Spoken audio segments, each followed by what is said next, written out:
Coba semua yang bersuka cita hari ini boleh lambaikan tangan dan sambil katakan shalom. Halo. Halo, Halo. Shalom, shalom. shalom semua. Baik, Bapak Dah. Ibu sekalian yang terkasih, karena semuanya sudah siap, kita satu di dalam doa ya. Boleh nih gade sendirian. Ya, mari kita berdoa ya Bapak Ibu. Oke, baik, kita satu dalam doa ya.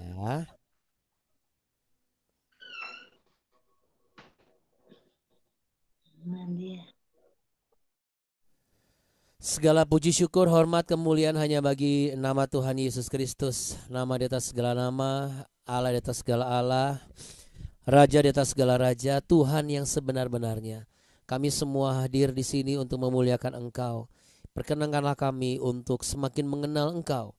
Kami ingin memuji dan memuliakan nama-Mu. Kami ingin mendapat penyegaran rohani kami ingin mendapat penambahan pengetahuan kami supaya kami semakin bertumbuh dalam pengenalan akan Engkau agar kehidupan kami tidak sia-sia. Bapa kami yang ada di dalam sorga, dikuduskanlah namamu, datanglah kerajaanmu dan jadilah kehendakmu di bumi seperti di surga.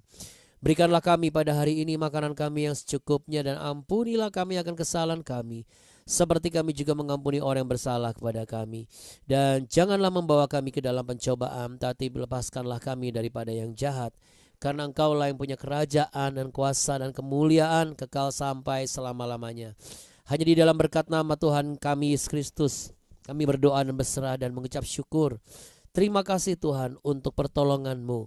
Terima kasih untuk pertolongan-Mu Bapa. Dalam nama Yesus, haleluya, amin.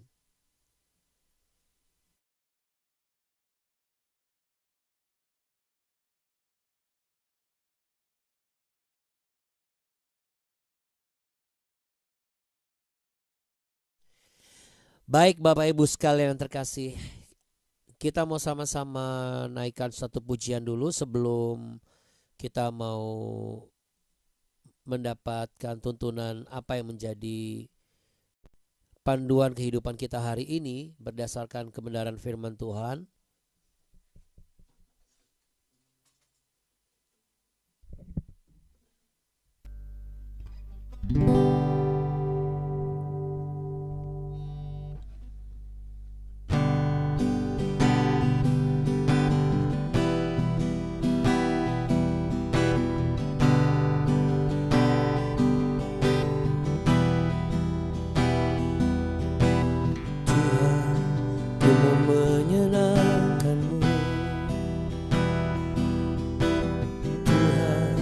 Bentuklah hati ini jadi bejana untuk hormat-Mu. Cemerlah gaya Mas murni.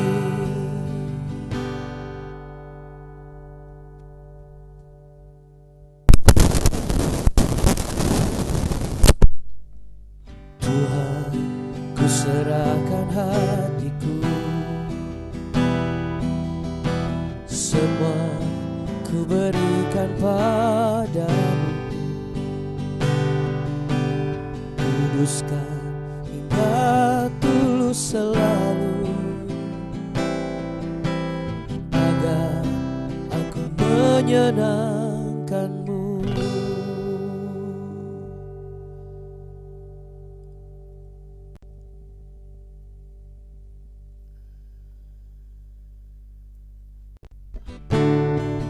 Menyenangkan-Mu, senangkan-Mu, hanya itu kerinduanku.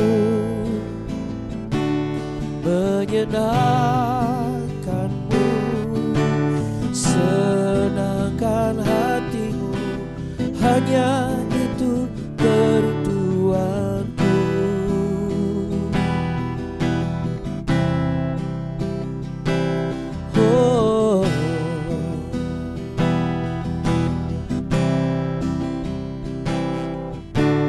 Tuhan, ku serahkan hatiku, semua ku berikan padamu. kuduskan hingga tulus selalu, agar aku menyenangkanmu, menyenangkanmu, senangkanmu. Hanya itu kerinduanku, menyenangkanmu, senangkan hatimu. Hanya itu kerinduanku,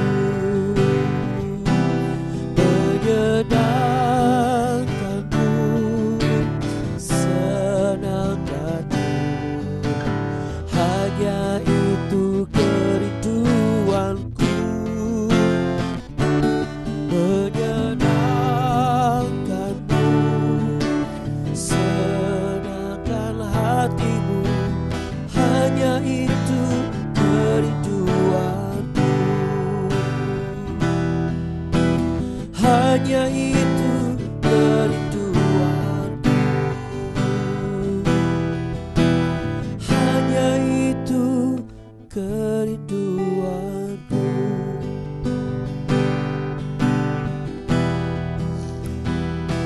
Oh,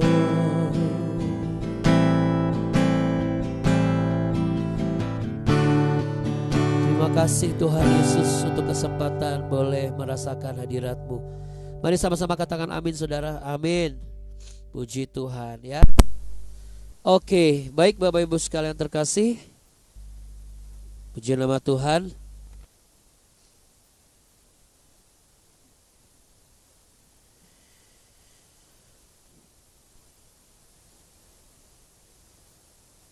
Ya, puji nama Tuhan. So far so good ya Bapak Ibu. So far so good. Oke, kita mau langsung cus ke 2 Tawarikh pasal 17.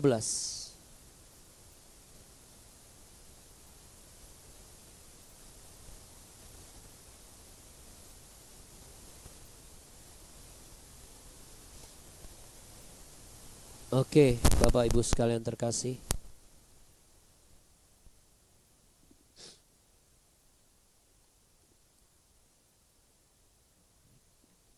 Dan juga anak-anak yang mengasihi Tuhan Yesus, 2 Tawarikh pasal 17.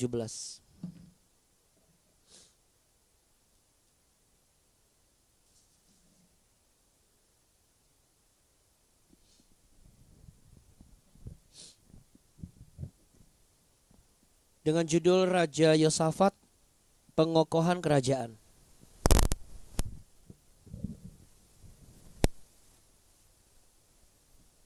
Dalam nama Tuhan Yesus.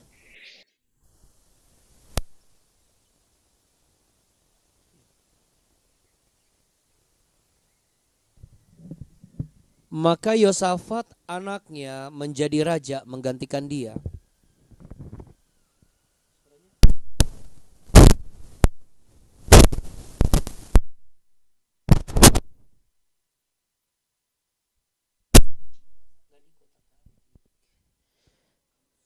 Raja Yosafat, pengokohan kerajaan. Maka Yosafat anaknya menjadi raja menggantikan dia. Sebagai pemimpin Israel, ia memperkuat dirinya dengan menempatkan tentara di semua kota yang berkubu di Yehuda dan pasukan-pasukan pendudukan di tanah Yehuda serta di kota-kota Efraim yang direbut oleh Asa ayahnya. Dan Tuhan menyertai Yosafat karena ia hidup mengikuti jejak yang dahulu dari Daud bapa leluhurnya dan tidak mencari Baal-Baal, melainkan mencari Allah ayahnya.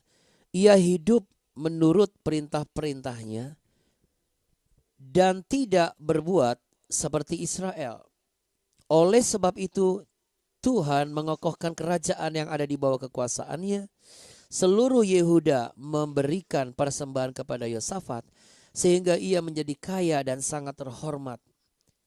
Dengan tabah hati ia hidup menurut jalan yang ditunjukkan Tuhan.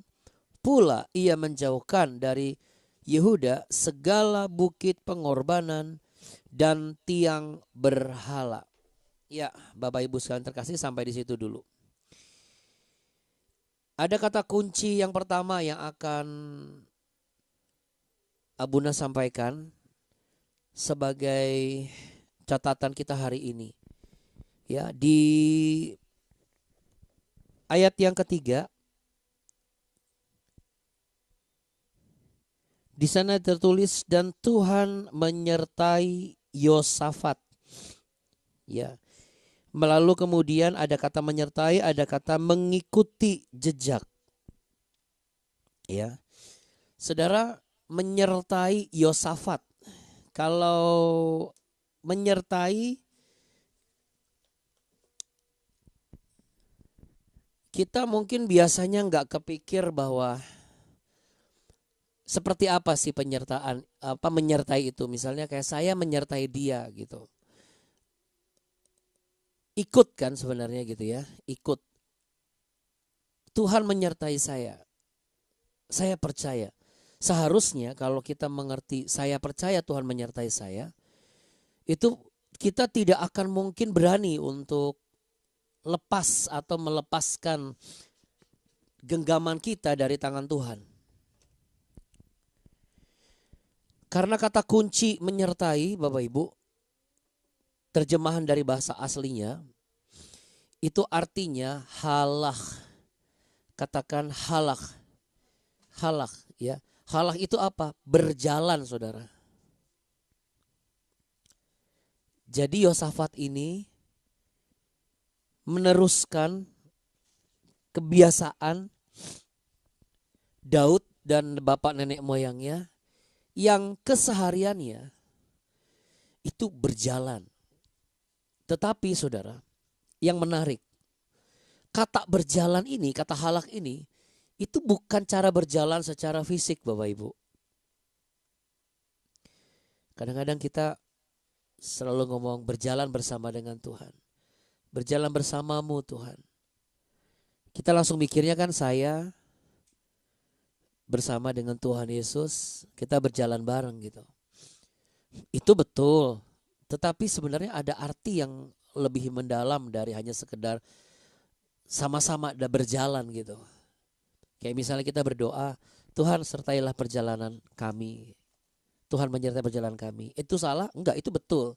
Tapi arti di halak ini bukan hanya sekedar berjalan. Tetapi ini bicara mengenai konteks di mana Yosafat mengikuti lifestyle, mengikuti gaya hidup, mengikuti jalan hidup. Jalan hidup apa? Jalan hidup Daud. Yang mana? Yang menyenangkan Tuhan, saudara. Ya. Jalan hidup Daud yang menyenangkan Tuhan, di mana dalam menyenangkan Tuhan, Daud itu sungguh-sungguh tidak sedikit pun menyentuh yang namanya Baal. Daud tidak berurusan sedikit pun yang namanya dengan Baal. Yang mana di daerah Israel Utara, Bapak Ibu, Baal ini satu hal yang umum sebenarnya.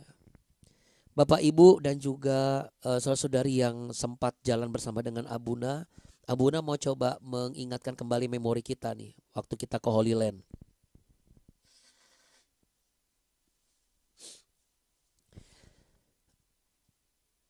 Abuna tidak selalu menanyakan dan menjelaskan dalam perjalanan di bis karena itu ada bagiannya ada local guide. Tapi pas ada kesempatan, ya tidak semua grup ya. Tapi kalau Bapak Ibu nanti, apalagi nanti Ibu Lani ya, Ibu Lani kan mau ke Tanah Perjanjian ya bulan Juli. Coba nanti pada saat di jalan bis, kalau perjalanan perpindahan dari jalan ke jalan gitu ya, dari daerah ke daerah kan cukup waktu ada 2 jam, 3 jam. Perhatikan deh, kadang-kadang di setiap jalan itu suka ada batu yang disusun, batu kecil-kecil pipih yang disusun gitu. Kadang-kadang segini tingginya, kadang-kadang ada yang cuma semata kaki tingginya. Cuman batunya tuh batu yang disusun-susun. Jadi ini adalah sebuah tradisi atau kebiasaan di mana setiap orang dalam perjalanan di daerah Israel Utara sampai detik hari ini itu masih ada orang-orang yang istilahnya gini, mereka sudah beragama, artinya mereka sudah percaya dengan Tuhan Allah, tetapi mereka juga masih melakukan kebiasaan, tradisi penyembahan atau pembuatan eh, representasi dari pribadi Allah yang disembah. Ya, apapun itu agama mereka, karena kan di sana agama besar itu cuma 3, Kristen, Yahudi, sama Islam. Jadi sambil mereka juga punya agama itu, tapi mereka juga masih suka ngebangun itu, nyusun-nyusun batu, dan mereka meyakini bahwa Tuhan hadir dengan penyusunan batu itu. Tetapi Daud tidak, Bapak Ibu. Daud singkirkan semua. Jadi ibaratnya gini, begitu saya ikut Tuhan, saya percaya Tuhan Allah yang hidup 100%, maka tidak boleh dalam 100% itu ternyata mengandung 10% kandungan Baal. Bagaimana dengan saudara dan saya hari ini? Baal di sini bisa bicara mengenai kebiasaan, Bapak Ibu, kalau di zaman sekarang. Kebiasaan kita apa? Kemarin ingat saya sempat menyinggung mengenai satu, ngomel itu boleh nggak? Boleh, asal jangan jadi kebiasaan dan jangan jadi hobi, sama jadi profesi, jadi omelers gitu ya.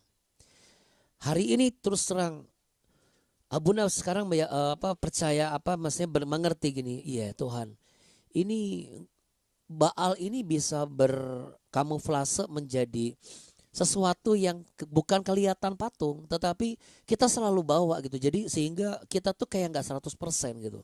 Bagaimana kita mau menyenangkan hati Tuhan kalau hati kita juga nggak senang, kan gitu kan. Dari jam 3:4 nih saya berkutat dengan ini, Bapak Ibu. Mixer, ya katakanlah mixernya memang sudah harus diganti. Tapi saya percaya bahwa digoyang sedikit masih bisa nyala.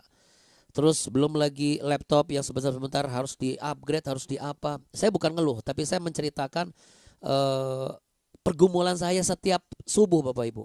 Belum lagi sinyal wifi. Logika saya sebagai manusia, saya bisa ngomong begini, Tuhan, saya kan melakukan pekerjaan Tuhan. Masakan Tuhan izinkan gangguan-gangguan seperti ini setiap pagi? Masakan Tuhan tidak membukakan tingkap-tingkap langit dan juga mencurahkan berkat Tuhan, atau mengirimkan orang yang berbaik hati untuk menabur sesuatu untuk alat ini? Saya bisa aja ngomong kayak gitu. Bisa aja saya juga minta dari Bapak Ibu. Tapi sama sekali saya tidak ada tercetus dan niat untuk itu. Kenapa saudara?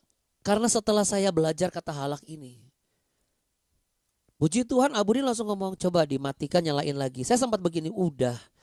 Dari jam 3:4 saya berkutat ini. Tapi saya nurut. Kenapa? Karena saya percaya Tuhan letakkan sesuatu di mulut istri saya, sehingga saya matikan lagi dan nyalain lagi. Padahal sebelumnya sudah saya matikan nyala itu sudah 4 kali gitu. Saya pikir apa dimatiin nyalain lagi sampai saya copot pasang kabelnya. Singkat cerita, kehidupan kita Bapak Ibu tidak akan 100% menyenangkan Tuhan kalau kita sendiri selalu menyusun batu-batu omelan. Itu baru skala omelan loh. Baru skala keluhan Bapak Ibu. Belum skala-skala yang lain. Jadi saudara, di sini Tuhan mau mengingatkan, lebih penting mana? Pergumulanmu yang kau bawa terus kepada saya, minta supaya saya menangkan pergumulanmu dengan dalih supaya engkau memuliakan saya, tetapi sebenarnya itu menyenangkan kamu. Iya dong. Betul nggak Bapak Ibu? Kita lagi ada sesuatu konflik sama seseorang, apalagi satu rumah. Kita tentu akan begini, Tuhan tunjukkan kepada dia bahwa engkau Allah yang dahsyat, supaya dia memuliakan engkau. Tapi sebenarnya tanpa kita sadari, kita sedang membangun batu-batu yang kita bangun, dan itu seperti Baal rohani buat kita. Itu apa? Supaya saya juga puas Tuhan. Ini yang luar biasa. Yosafat itu mengikuti, bukan hanya sekedar berjalan bersama dengan Tuhan, berdoa dan lain sebagainya. Betul, dia singkirkan semuanya. Dia nggak peduli. Karena apa? Yang penting adalah gaya hidup saya itu dilihat orang. Saya menyembah Tuhan. Nah, bagaimana dengan saudara dan saya hari-hari ini?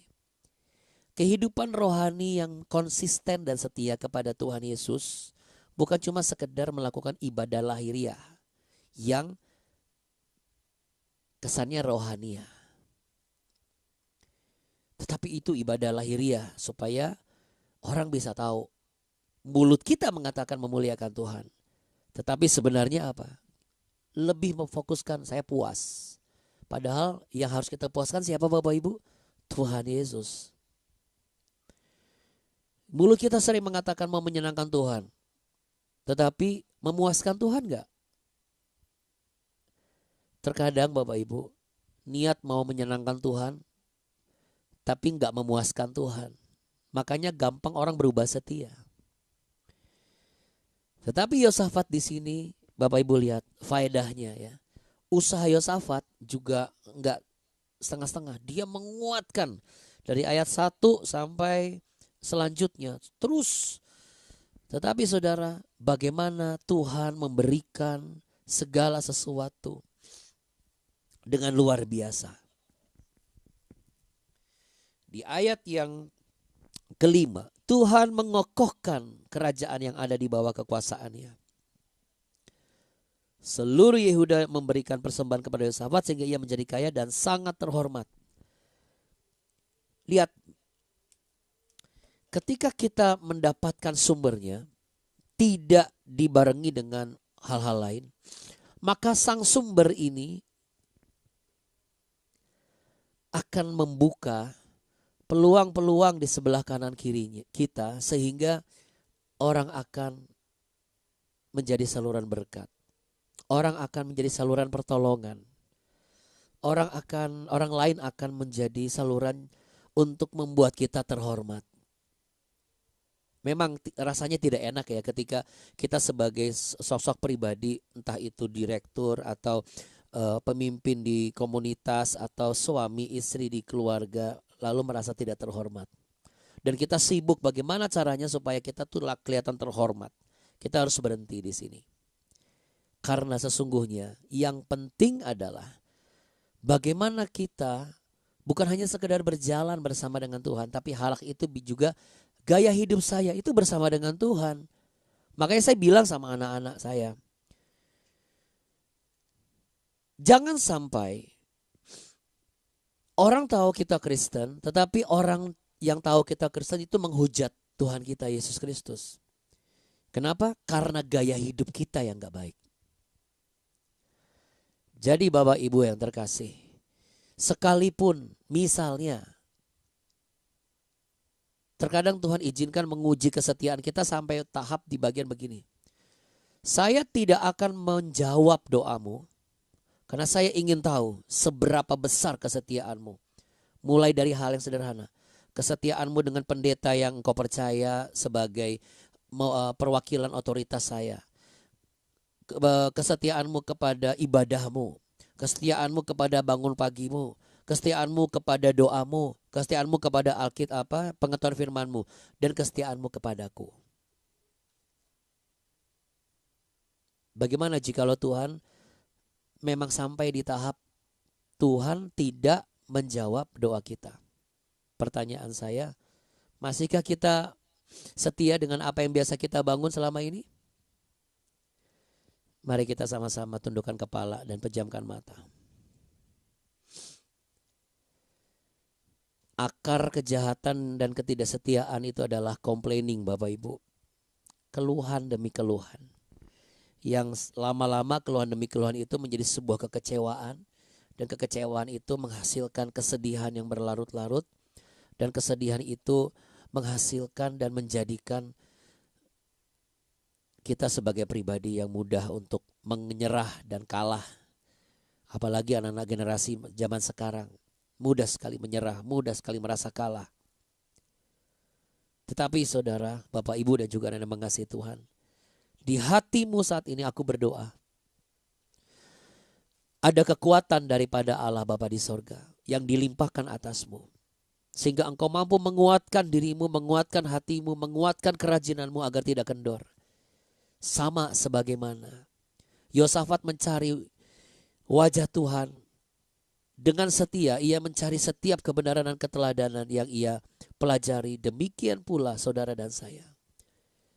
Kalau kita setiap pagi mencari dahulu kerajaan Tuhan dan kebenaran Tuhan, maka Tuhan tidak hanya berjalan, tetapi Dia akan membantu saudara dan saya dalam menguatkan prinsip kita. Kita harus punya prinsip gaya hidup bersama dengan Tuhan. Kata kunci halak ini bukan hanya Tuhan menyertai kita, tetapi bagaimana kita juga proaktif mencari Dia. Inilah perjalanan yang sesungguhnya. Perjalanan adalah sebuah hal yang dilakukan secara bersama-sama, satu dengan yang lain. Bukan satu menunggu dan yang lain mengejar. Untuk itu Bapak, Ibu dan juga anak-anakku yang terkasih, kuatkanlah hatimu. Tetapkanlah engkau dalam kerajinanmu. Jaga ketekunanmu. Apapun yang terjadi dalam hidupmu, tunjukkanlah kepada dunia bahwa keluargamu, pribadimu adalah keluarga dan pribadi yang memiliki gaya hidup berjalan bersama dengan Tuhan. Gaya hidup yang mengandalkan Tuhan, sebelum melakukan selalu mencari wajah Tuhan, setelah melakukan mengucap syukur kepada Tuhan dalam segala skala kehidupan, baik besar maupun kecil, baik berhasil maupun belum berhasil.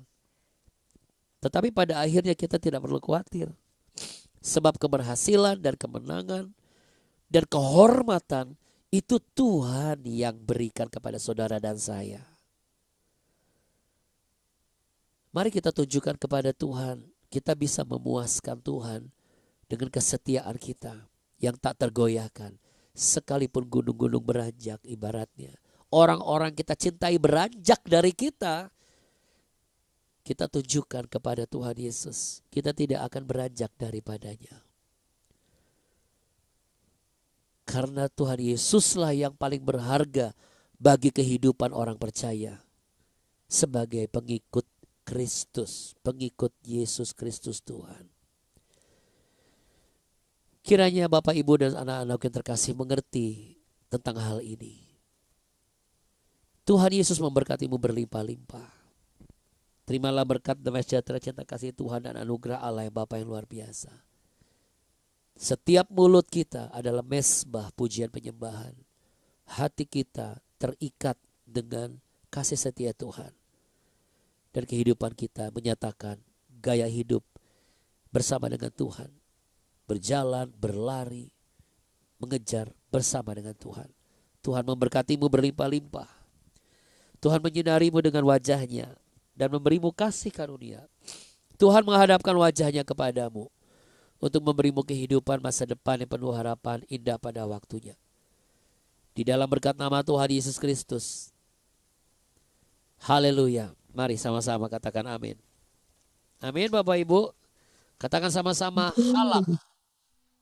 Salah. Jangan lupa ya. Salah. Kita belajar Salah. di perikop ini banyak kata kunci Bapak Ibu ya.